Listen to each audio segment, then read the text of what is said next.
Hey, and welcome to Chicago Beer Pass. On this week's episode, Nick and I are talking about Alarmist, drinking cocktails at Macy's, and then we get into a bunch of beer news and things you should look out for in the coming weeks after the holiday.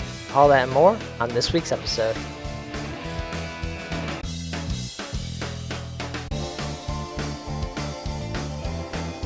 Yeah, because, you know, you get a cork knocked out, boop, it just flies like fucking 10 feet. We're like, yeah, let's do it. The legend, Mr. Pete Crowley. I love Pete Crowley, man. How's that beer? It's what you think it is. It'll be like the stuff you hear. You ever go to, every time you go to Floyd's, all the music sounds like this. Raw, raw, raw.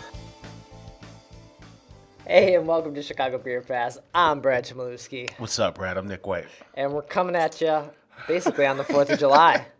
Yeah, man, it's holidays. You know, I went down to City Hall. They told me to go scratch. Everyone's gone. This was like 2 o'clock. Oh, yeah? Yeah, No. we're full holiday mode. Okay. Yeah. Yeah, that's nice. And, you know, what we're doing, what everyone's doing on holiday, they're drinking. Yeah. We got some new cans from Alarmist here. I decided to take a bike ride up there last week on maybe one of the hottest days. You know, like last week was like all Like, do not go outside right. kind of thing. And Like, I'm like, I'm going to bike 8 miles. Insanity. Yeah. What's wrong with you? It was for the beer. Some people do it for the love. I did it for the beer. So you biked up and you came back with 2. I got 2 4-packs. I got the Loop, which we're drinking right now. It's the Hoppy Wheat Ale. Yeah. And then also their Phaze Shyfter, which is a double dry hopped pale ale, which is really just a New England IPA or New England pale ale. Mm-hmm. But this Phaze Shyfter is pretty awesome. I'm digging this Loop though. Yeah, and you know, they're not just saying it's a wheat ale. It's got the pale color, the pale straw color. It's got the white head that just kind of remains throughout most of the pour. But it's got the haze. Yeah. Like the Allagash white kind of haze. But it's kind of sour too. It has like a weird funk to it a little bit. Yeah, I think maybe the hop, whatever hops they're using, is kind of overshadowing that traditional, like, Yeah. what is it, like, because in a wheat ale, I think you're supposed to have, like, is it supposed to be? No, I'm thinking of a Belgian ale. Yeah. Never mind. So you're thinking of that like Saison I'm kinda. thinking Saison banana clothes, but yeah, scratch that. Yeah, it's a little different. So it's their own take on it. It's nice. I'm digging it. And they got they're doing these. A lot of their cans used to be those shrink wrap labels. Yeah.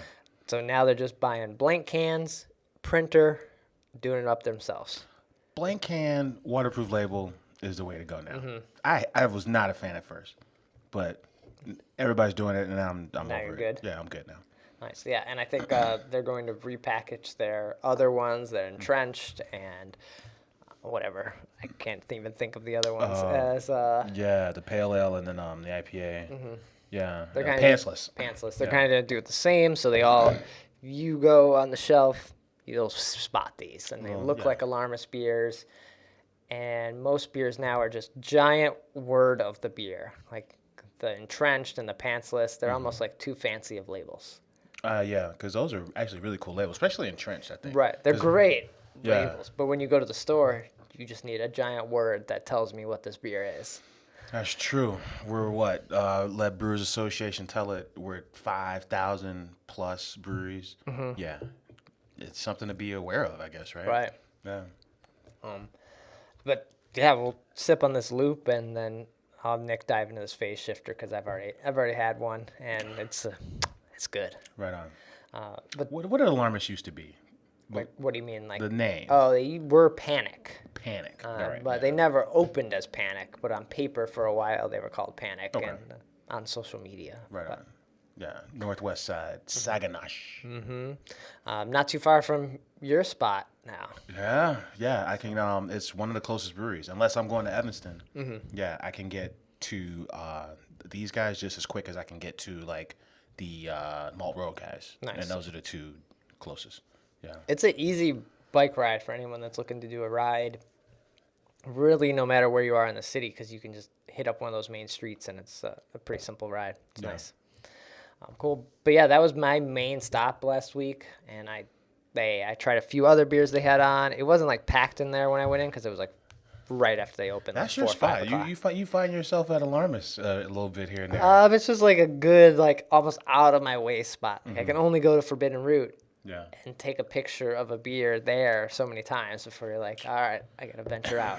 Yeah. No, I hear you. Or what, on tour. Like those are my like 3 spots. If you look at Instagram, it's like on tour, Forbidden Root, and Alarmist. That's where I tend to find That's myself. where you hang out.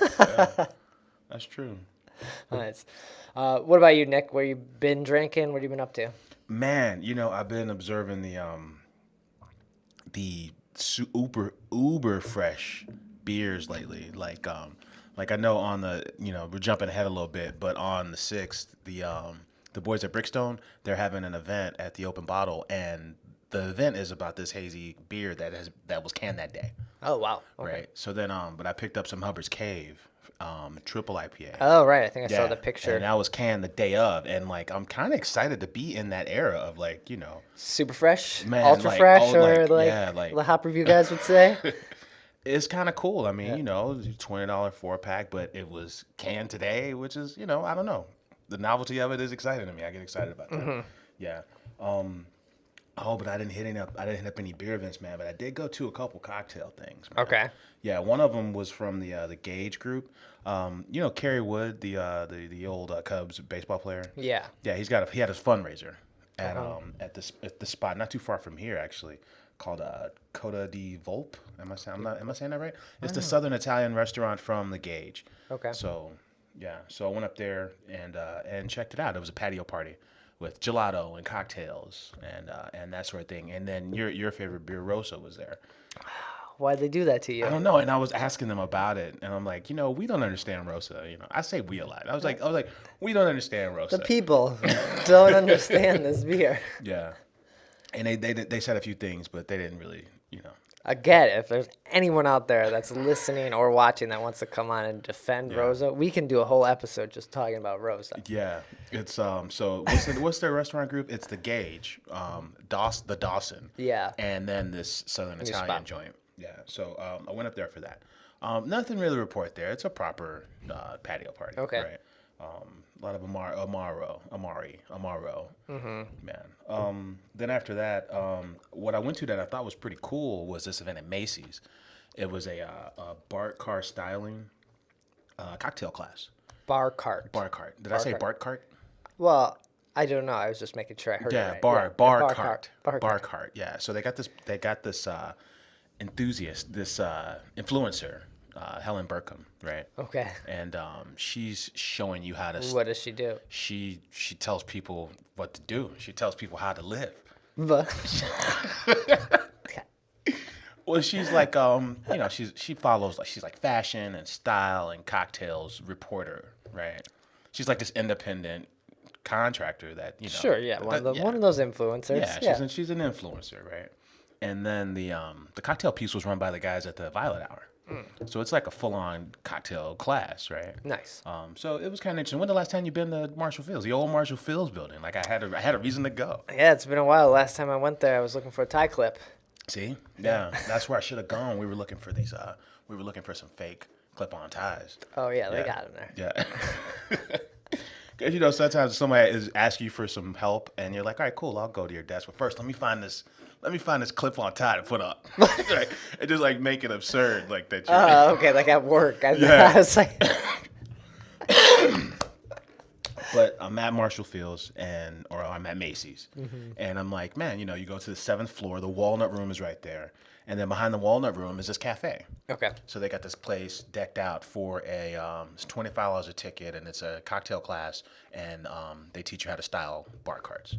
Right? I don't understand this style, like bejewel a bar cart.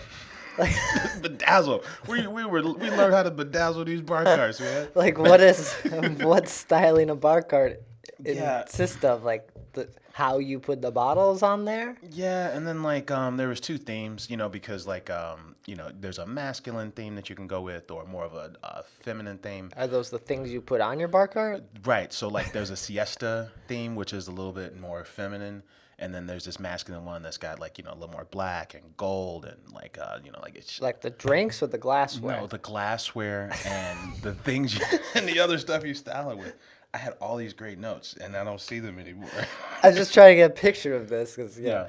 this is a podcast and we're like painting this picture. I'm like, what am I looking at Right. when I see this bar cart? When I see bar carts, I see a bottles of booze. Bottles of booze, right? And what they're saying is like take it a step further.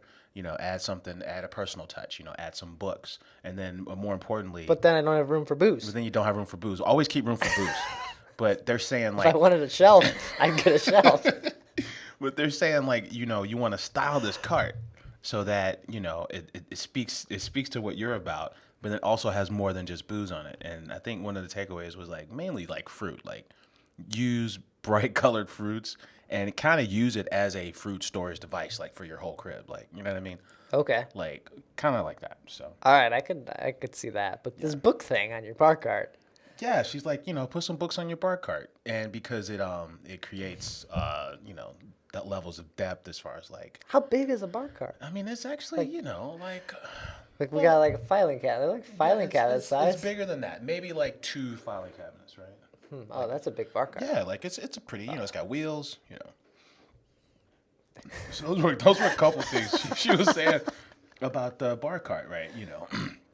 Get creative. Maybe don't always use a vase. Maybe use a tumbler, that kind of thing, right? Okay. Some simple stuff, right? But then, but then after that, we started making cocktails with the Violet Hour. Yeah. And that was really like, that was really the cool part. So the Violet Hour is 11 years old. I didn't know that. And our guy was telling us, he was walking us through these cocktails, and he was saying how for 11 years the old fashioned has always been, the top seller there. Okay. And something about he referred to the actual word cocktail. The first time it was ever used, it was used to describe an old fashioned. Okay. Right. And the old fashioned kind of got its name because, like, I think, the Industrial Revolution. So we're talking like 1850s, right? Mm-hmm. The Industrial Revolution brought all these different cultures to America, right, for all these jobs, right? So you're getting like the Italian liqueurs, and you're getting like fruit into cocktails, right? You're getting fruit inspired liquors, right? So you got to a point where, hey, all that stuff came and went, and people were just like, yo, just give me something that reminds me of simpler times. Just give me an old fashioned. Okay. And that's where the old fashioned comes from. So. But we also, during Prohibition, we saw the cocktails kind of completely change because of what we could get in America, and then the ingredients, the booze. So cocktail culture took on a whole different face. Yeah. Like I would, like probably the pre-Prohibition and end of Prohibition cocktail culture it's probably completely like weird. People were probably visiting America and then going home saying, man, those fucking Americans, they really drink a lot. Right, for a country that outlawed it, they're drinking more. Can you imagine, just being a visitor for like a week? Like, man, what the fuck? Every night we went to the speakeasy. Yeah, we went to the speakeasy. So there's a couple takeaways from this guy. He said, first of all, he said, don't ever overspend on boutique spirits, right? Mm-hmm. He said he prefers like the bonded whiskeys because the old fashioned is just 4 ingredients, like bitters, dimmer, sugar, water and whiskey. He's like, don't overspend on booze. That was good. Like on the like the type of booze you get, like if you're getting like a craft. He's like, he prefers, like we had Knob Creek that day, but he's like, yo, I prefer something like, I prefer a bonded whiskey because a bonded whiskey is usually like a regular whiskey is 2 to 4 years. Okay. Bonded is 4 guaranteed, and then sometimes it's 6 to 8 years of aging. Okay. And the aging, of course, is where all the flavors, all the undertones come in. Mm-hmm. Yeah. And bondeds are usually more affordable. Yeah. Okay. Yeah, and he made it a point to say, don't ever shake anything, and don't shake anything that doesn't have citrus in it. Like citrus, you need citrus to aerate, but these other things you don't need air in them at all. Right? Oh, so you just stir? Yeah, you almost always stir. Oh, right? Okay. Yeah. On this drink, the old fashioned, he's like he uses lemon. He's like there's so much essential oil in the lemon peel that it'll throw your balance off if you if you squeeze it and then like rim it really hard. He's like be gentle with the rimming. But then more importantly, like... I feel like that's something you don't want to hear. Right. Be gentle with the rim. Easy. All right? Yeah. You call it an expression. Like, don't rub it over there. Just give it a light expression. Right? Yeah. Oh, but then the peel should always be facing you from behind the ice when you drink it every sip, so that you can get essential oils with every sip. Oh, okay. He's like, and this is kind of important, So Damn. Okay. yeah, technique and balance, always fresh juice, never processed juice, that kind of stuff. Mm-hmm. Yeah. So he's like, hey, if you want to throw a rager, and you go to Mariano's and they'll blend some juice for you in large containers, but never ever ever buy store-bought juice. Oh, really? Okay. Yeah. So, yeah, stuff like that. So two cocktails: the old fashioned and the other one was the Philadelphia Fish House Punch, and that was kind of like a big FU to Great Britain. So this is like before the country was even founded. Like in 1732, there was this organization called the Philadelphia Citizens of Their Own State, and their official beverage was this punch. So he was teaching us how to make that punch as well. What's in the punch? There's cognac and what's that fancy name for the for like lemons and sugar? It's like Yuzu? No, that's like the Japanese. No. Oleosaccharum. Oh. Okay. Oleosaccharum really just refers to like, hey, I squeezed some lemons and some sugar and I stored it. Okay. Right? But it's called oleosaccharum. Okay. Yeah. So it was good. It was a good time, and then I got a chance to go over there, which I never do. Nice. So you back on your cocktail like bandwagon? Because for a while, especially in the winter, you were like cocktails, but then you like competed with this ultra fresh beer. Right. Do you make cocktails or you make drinking super fresh beer? Man, the cocktail thing was fun. It only lasted the one night, and I noticed like the next day I'm at Millennium Park just wasting time, and I got like a tall boy of Lagunitas something easy. Okay. And it was hitting the spot, like more so than any of this other stuff I went to. Oh, nice. Yeah. So. But that's awesome. Pretty slow week, man. Pretty slow week. Yeah, usually, especially over this 4th of July time, you kind of see these events slow down because everyone's kind of doing their own thing, traveling. It's a little quieter. Yeah. So I guess diving into this week or this coming week, we only have a couple of things that are worth checking out. Yeah. One of those started today on July 3rd as we're recording this. It's all summer long tap takeover at Scofflaw from Weiner. Scofflaw, the like Gen bar. Yeah, the cocktail bar, right? Like kitty corner from the chicken spot. Oh, Parsons. Parsons. Yeah. The place where they make the chicken. Yeah. Speaking of cocktails, Parsons, or not Parsons, speaking of cocktails, Scofflaw. Yeah. So they're going to have some of their other beers that they're doing there. They got Chamomile. Le Tub. I don't know. Yeah, Le Tub wasn't on here, but I'm sure it will be. Curb Cutter 2.0, Bubble Tub. Yeah, Bubble Tub. Bunch of other beers. Lots of like fun cat images on there. Like the image for the event is pretty awesome. It's like some gangster cats. Yeah, right. And so they're just ready to hit the town. Scofflaw is a nice bar. Yeah, it's been a long time since I've been there, and you get free cookies at like what, 10 o'clock Something or like late night cookie snack. Yeah, you get they march out fresh cookies every night. Yeah. Yeah, it's quite nice. That's awesome. Yeah. So that's one event I saw, which I may try to make it over there because Scofflaw isn't too far from the 606. You can like hop off the 606 if you're like walking or biking and just head over there. Yeah. It's an easy ride. Right on. Nice. What do you think of that Phaze Shyfter? Oh man, this is so nice. Yeah. I think it's like 4.5%. It doesn't say on here. They don't have their ABV on their labels, which I think they technically have to if they're going to sell these in the stores, but at the brewpub only releases, I don't think they need to. But I believe it's like 5% or 4.6. Yeah. But yeah, lots of flavor, right? Like, lots of flavor, great mouthfeel, like easy, juicy, but the hops they use give you all the bitterness. Yeah. No bitter finish, but bitter hops. Mm-hmm. Nice. What other events you got? Anything? The Dark Matter block party is this weekend. Oh. Yeah, so that's the big one. That's 2 days. So Friday, which I believe is the 7th. It might be the 6th. I think Friday's the 6th. 6, yeah, 6 and 7th. And 4 to 10 on Friday. Okay. Yeah. Same spot, like right across the street, right at Chicago and Western, essentially, right? Okay, so there's like a big empty lot there, and yeah, I ran by it the other day. I was like, oh, I wonder if that block party happened or is coming up because it looked a mess in there. So they got to clean it up a bit. Last year, that party was badass.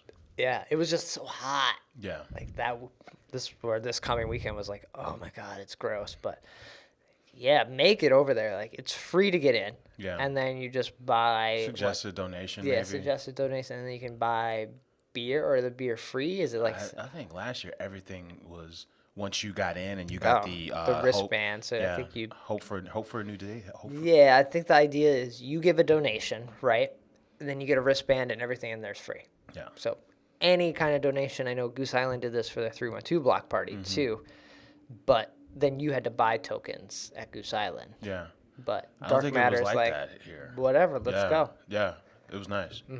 Yeah, that's a good party. Yeah, so they always have lots of beer, lots of coffee, bands. There's food that you have to pay for, I think. And you can get a lot of their yeah, you're right, you did have to buy the food. But then all the sweet Dark Matter merch, you know, is all available there to purchase too. Yeah, the only Dark Matter merchandise I have is a Christmas ornament. Really? They got one that kind of looks like the Outcast logo, and I kind of want that one. Okay. Yeah. Nice. Cool. Anything else? Man, that's the only party I saw this week, man. All right.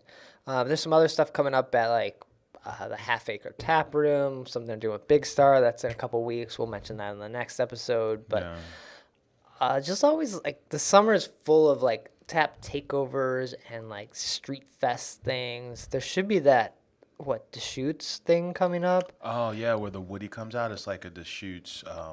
They took over Milwaukee over by Hopewell last couple of years. That should be coming up soon. Yeah. That's I've never been to that one, but there's It's one of pretty those neat, crews yeah. that they can bring out a lot of beer. Yeah. I like when the big boys come and do fun stuff. The patio at Ballast Point is open. That's right. Yeah. I'm very curious because we didn't go. Yeah, we should get. Are we getting invited? I mean, we should get up there. They got 50 beers on tap up there. On upstairs, they have 50 beers. It's the same stuff. Same stuff, but still. We could blend them. When you went, did you do any blends? Because you know they have the in-house. Yeah, you sent me blends that they like to the do. blend list. Do you remember off the top of your head? Or? No, it's like So yeah, you can go there. They didn't have a lot of them revolve around the habanero sculpin. Yeah. One of them's Hot Girlfriend. Yeah. Hot GF. So Hot Girlfriend is habanero sculpin and grapefruit sculpin. Yeah. They had neither of those that Really? night. They had Aloha sculpin, and then you get spicy tuna, Big Eye, and habanero sculpin. Yeah, and Big Eye, I believe, is like their massive, like 10% like ginger ale. Yeah. And then you can do scrunion, which is grunion and sculpin. So I'll make some sort of graphic or something, like a little cheat sheet that we'll put on our Instagram or something for people to have. Because it's kind of cool because they got so many taps that, I'm glad they're blending over there. So. And if you have any other ones, like let us know. I'd love to. Well. I've had most of Ballast Point's beer, so when I'm there, I end up just drinking either the house beer that they now brew there, or I'm just getting like whatever low ABV lager they have. So, Yeah. But patio, gotta check it out. Nice, cool. What about the best thing you drink this week? Anything coming to mind? Man, Putting you on the spot. Right. The Hubbard's Cave IPA was nice. We stopped by Beguile to pick up the latest from Saint Laurent. That's the crew that was brewing at Microphone. Now they brew at Beguile. This was a stout. Stout season never ends. This is a big stout with toasted coconut, vanilla, and chocolate. Okay. So we had those things this week. But I tell you, man, time and place. That little something easy, and it's in the 19.2 can. It's like the I think that was the best thing I drank. Okay. Yeah, because we're like, let's post game, and we were tired of post game, and like in the French Market where we are usually, and we're like, man, let's just go to the lake. Yeah. Post gaming on the lake with like 4 of those, with that wind blowing and that water. Sounds pretty good. It was. That's the best thing I drank this week. Yeah. I had to give it up to this Phaze Shyfter. Like, that's the best thing I drank. It's just awesome. I will give a shout out to the Sweetwater Going Coastal. Been seeing a lot of like ads for that on like Instagram and Facebook, but that's their. Is this the pineapple one? Yeah, it's the pineapple IPA version. So they're now getting into what Ballast Point was doing, where they're like, oh, we're gonna blend everything with fruit. Yeah, yeah.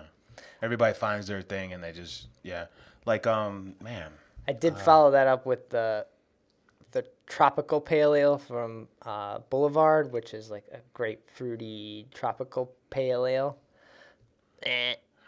Sucks. So, but we're playing up these fruit flavors. yeah. Everybody's playing them up. But you can get them in these New England IPAs way more than you can get them. Like, why blend them when you can just throw in a shit ton of hops, right? Yeah. But, nice. All right, so Phaze Shyfter, check that out. Yeah, so many good beers. It's hard. All right. It is hard. Then, any beer news? What's been happening?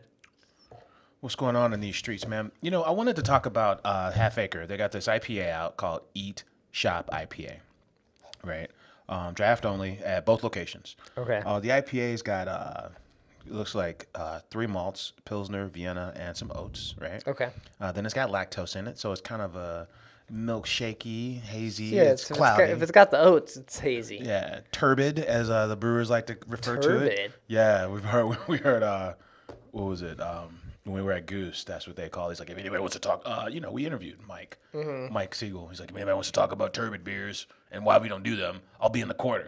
Because they don't really like making cloudy beers. They're like, this is They will do it. Yeah. Also, this beer, Eat Shop IPA. It's also got 3 hops: Citra, Amarillo, and Galaxy. Oh, but it's fermented on 30 gallons of Buddha's hand. Right. Should I know what that is? I didn't know what it was. What is it? So Did you look it up, or you just are you asking? So Buddha's hand is an Asian fingered citron. So it's an Asian citrus fruit.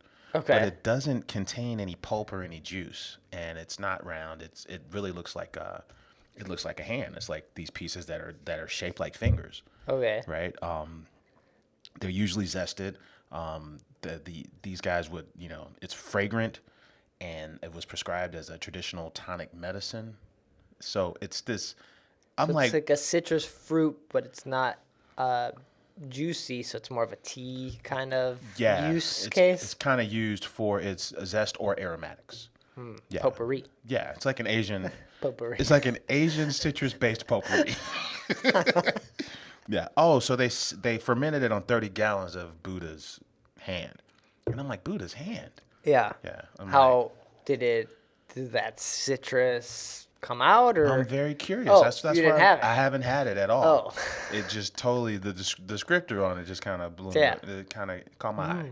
So I'm like, I'm curious of that. 6.8%, and it's on tap at both locations. Nice. Yeah. Everyone's chasing these, like, unique and weird ingredients, like, all the time. So It's nice. I mean, when you hang out with these Violet Hour guys, it kind of sounds like that they have like certain ingredients that they only like, and then they're going out of their way to find stuff that you don't that isn't like common. yeah, Like they're using ingredients that aren't common. Mm-hmm. That's all I was trying to say. so yeah, you almost need you need your base thing. Like if you're like, oh, I love, I don't know, Lagunitas IPA or Miller High Life, or like I just like that's my like base, that's Yeah. my like default, or like old fashioned, like that's just it. And then like, oh, I like to experiment a little bit, but I'll always come back to Yeah. this thing. So Yeah. So I like Yes. that. I thought that was interesting. Let's move on. Oh, the good folks at Five Rabbit announced that they're opening a tap room in Pilsen. Yeah. So this is a new development in a place called Mural Park. right. Yeah. So it doesn't say anything about them closing their existing location. It sounds like this is just a remote tap room for them. Okay, location makes sense. Yeah. They should have done that a long time ago. I'm actually surprised. Well, they probably couldn't find a big enough space because they wanted their space out in Bedford Park is sprawling. It's huge. It's Yeah. It's unnecessarily big. Yeah, it's so big that they could actually have like a couple partners in there and just brew. They could brew Well, for others all year long. They do brew for what? Forbidden Root. Oh, for Forbidden Root, you're right. So that's not surprising, and I know, but there's been so much backlash on the Pilsen hype lately. Yeah, I wonder if this is any different because like we went down to where did we go with the Punch House and Deuce. We went down to Deuce and they were explaining like, hey, they were having some issues. Yeah. And then like I think there's some coffee shops and other establishments that are down there, and there's a little bit of unrest. They were just in like I don't think it was Fortune or some like big magazine that was like one of the coolest neighborhoods in America. And it's game over if it's in a big ass magazine like that. It was like the article was about how they were in that magazine and how there's like basically Pilsen's ruined at this point. Right. That sucks. Because I always looked at Pilsen and Logan as like kind of distant cousins, but I liked Pilsen a little bit more because Pilsen reminded me of what Logan used to be. Mm-hmm. And it sounds like now it's going to be kind of fucked up how Logan. Right. And Pilsen saved itself for so long being that area where people always like Pilsen is next, but not being near a train. Yeah. Saved it for so long, but Uber and Lyft doesn't matter where you are now. Yeah, because if you're at Union Station, you could on a good day, 1.5 miles, 2 miles, you're in Pilsen. Yeah, it's not far at all from downtown. Right, so you either bike it, grab a divvy, or you hit up a Lyft or Uber and you're there. Yeah, and you don't have to like worry about like maybe there's some areas in Pilsen that are still not great. I don't know much. I don't know enough about Pilsen, but like you don't have to go through any of these areas where you're like, I don't know if I can get there. But you take a car, it drops you right where you need to go. I hope it retains all the character that has made it cool up to this point. I hope so too. Yeah. It's great. Like last summer we hit up like we did basically a taco crawl. Yeah. And went multiple taco places and then found ourselves to a brewery and just it was great. Yeah. Oh, so Five Rabbit is in Pilsen. I might actually try more Five Rabbit now. When are they supposed to open? Is there a date? There's no date just yet. Okay. Yeah. The entire plaza is all under development. Okay. So this sounds like this might be like 2019. Okay. Yeah. Who opened first, Five Rabbit or Root Hippo or Twisted Hippo? Twisted Hippo. I'm gonna go with the Hippos on. Okay. Yeah. All right. Yeah, they were looking for help this weekend, so I think they're actually. They're close. They're real close. They're trying to brew okay. up there. Yeah, yeah. just the spot, like no slight to those guys. Just the spot is kind of like it's almost cursed at this point, right? There's been a lot of different tenants in that spot. Yeah. Yeah. Nice. Cool. What else is in the news? Goose Island was in the news because the wheat wine. Oh yeah, the label for wheat wine. Did it leak or did they leak it or did it came out? One of the variants this year. It's yellow, and this is the first wheat wine that I can think of. It's always the barley wine. Yeah. Yeah. Not a lot of people are even making the wheat wine. Right. I don't think a lot of people enjoy the barley wine, so maybe they're trying to. I think they're still going to do the barley wine, but they're just trying to do another variant of it. Yeah. Right? A couple of years ago, who was it? McKellar and Three Floyds. They always came out with the Boo Goop, which was their wheat wine. It was their wheat wine. Yeah, but I mean, outside of that one, not a whole lot of crews are making wheat wines locally. Yeah. So, and it's got to be. It's probably barrel aged. Yeah, of course it's barrel aged wheat wine. Yeah, barrel aged wheat wine. Yeah. Right on. Guinness is opening in Maryland on August 3rd. Nice. We had that beer at Uppers and Downers. We did, yeah. The Cascara triple. Mm-hmm. Yeah. With coffee fruit skins, I think, on a Belgian triple. Yeah. They actually had the whole exhibit upstairs. Like once you left the main floor and you went upstairs, that whole bar was Guinness. Yeah. Yeah. And the Chicago Pizza Museum, which I didn't know was a thing. Yeah, because you could draw on the boxes. They had a little interactive exhibit where you could draw on boxes, and they had stickers. Up I had there? a sticker. That's how I remember. Up there? Yeah, upstairs. Yeah. Apparently, it's an online museum, but then they have a permanent exhibit at. What, an online museum? Like that's what, Google Images? It's an online museum, but they got a permanent exhibit at Pauly G's in Logan. I'm just telling you what they told me, man. Gosh. That is kind of funny. It's an hey, there's an online exhibit of photos of me on Facebook. If you want to see pictures of me, go to my online exhibit. Yeah, the Brad Chmielewski Online Museum is online. What? But they're not going to brew Guinness there. Yeah, they're not going to brew Guinness at Guinness. They're not going to brew Guinness at Guinness. They want to keep the charm of Guinness wherever they brew it. Oh, they brewed in Ireland. Hey, so Guinness Drought will still come from Dublin. Okay. And but they will take over production of Guinness Blonde. Okay, that makes sense. Which I believe is the blonde lager. Yeah, which is, it's fine. Yeah, that's all right. If I'm gonna have a Guinness, you're just gonna have Guinness. I would rather have a Guinness. Like I've had both, and it's like it's quaint, right? The IPA that they had was totally different there than it is here, which makes sense. Yeah. I mean, if you're gonna do the blonde here, do the IPA here too. Mm-hmm. Yeah. I think it was like some kind of white IPA or something. Oh, the Open Gate Brewery and Barrel House. So this is the first time in 60 years that there's been a production brewery from Guinness in America. Wow. Yeah. Guinness apparently, this facility in Maryland is a 10-barrel system.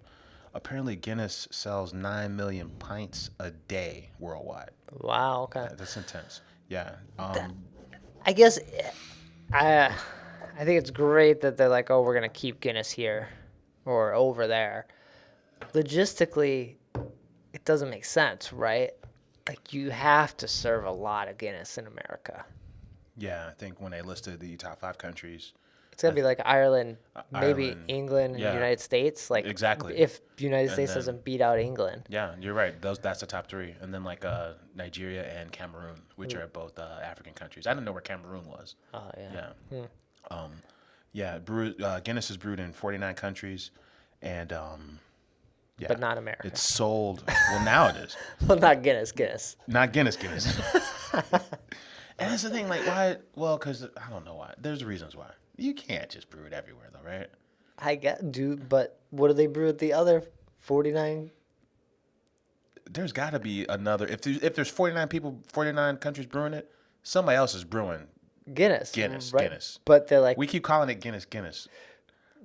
Yeah, but it's a Guinness brewery where they also brew other things. Right? Yeah. Yeah. So that's really kind of ridiculous, right? Yeah, brewed in 49 countries, sold in 150 countries. All right. Yeah. So that's it, man. That's your 4th of July news. Guinness. The good folks of Guinness. I mean, you're wearing the Irish Pilsen shirt there. Yeah. So I got this shirt at the National Museum of Mexican Art, which is in Pilsen. Not online. A real museum, a brick and mortar museum. I got it at the Five Rabbit launch party back in 2011. Okay. They launched during Chicago Craft Beer Week in like 2011 or 2012, and their launch party was at that museum. Nice. And I was like, I need that shirt. That shirt's awesome. Oh, that's good. Yeah. So this was like 6 years ago now, right? Uh-huh. Yeah. And now it's it might be on the edge of being ruined. Sorry, Pilsen. I'm sorry.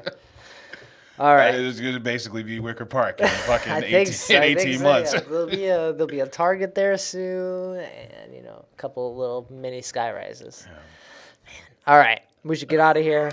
We got fireworks to light off. Enjoy this holiday. Nick, where can people find you? Get in touch when we're not here. Right on, man. I'm on Twitter at Nicosio. And I'm on Twitter at BRAD. Chicago Beer Pass is on Twitter at Chicago Beer Pass. Mention the Instagram. We're always posting photos there, so check that out for sure. And then Facebook, ChicagoBeerPass.com. We're sharing events, other things as well there. And we'll be back next week. Hopefully, we'll hit up some more spots. We have some more adventures to talk about. Yeah. But take care. Cheers.